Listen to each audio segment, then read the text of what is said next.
کوشش کرنی چاہیے کہ اب ہمارے پاس یہ اتنا امپورٹنٹ چیز ہمارے ہاتھ میں ہے، وہ ہے ہمارا ایمان. یعنی یہ لوگ کہتے ہیں نا کہ اللہ جسے چاہے ہدایت دے، بے شک پر اسے تھوڑی نہ دے گا جسے چاہت ہی نہیں ہے. کوشش کرتی ہوں کہ میں سیکھ جاؤں، اور جب بھی مجھے سکھاتے میں سوچتی ہوں یا اللہ یہ جو بھی بول رہے بس میرے اندر اتار دو، مطلب میرا دماغ اتنا شارپ کر دو کہ میں یہ سب سیکھ جاؤں اور سمجھ جاؤں. اور یہ صرف سیکھنے کا نہیں ہے کہ مجھے آنا چاہیے، یہ بات اس کی نہیں ہے، یہ ہے کہ سمجھنا ہے کہ ان لوگوں نے یہ سب کیوں کیا.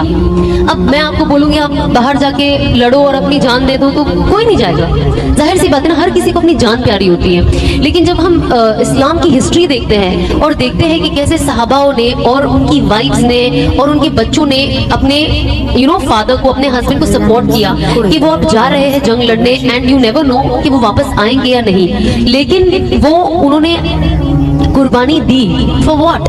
وہ ان کے ذاتی خوشی کے لیے نہیں دی. آف کورس ذاتی پراؤڈ ہوتا ہے انسان کہ اللہ کے لیے کر رہے ہیں، بٹ ایک وہ بھی رہتا ہے نا کہ یار میری جس شادی ہوئی ہے، میرا چھوٹا بیبی ہے. آج کل ہمارے یہ سب ریزنز ہیں نا کچھ چیزیں نہیں کرنے کی، یا جب کام ہم کرتے ہیں اور ہمیں انفارچونیٹلی آج کی تاریخ میں حلال اور حرام کا ڈفرینس ہی نہیں پتا، ہم جسٹ بیکاز ہم تھوڑا سا حرام کی طرف جانا چاہتے ہیں تو ہم اس کے اندر اپنی مجبوریاں لے کے آ جاتے ہیں کہ ارے یہ ابھی سبھی تو لے رہے ہیں، اگر ہم نہیں لیں گے تو میرا بھی گھر کا کیسے ہوگا، ابھی اسکول میں اتنی فیس دینی ہوتی ہے وہ کیسے ہوگا.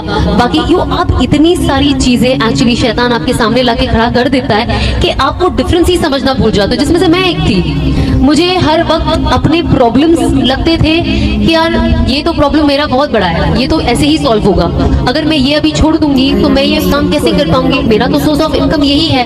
تو آئی تھنک جیسے میں ہمیشہ کہتی ہوں کہ ہم صرف ایک ذریعہ ہے بات کرنے کا، ہدایت اللہ کے ہی ہاتھ میں ہے، اور جن کو ملتی ہے ان کے اندر چاہت ہونی چاہیے.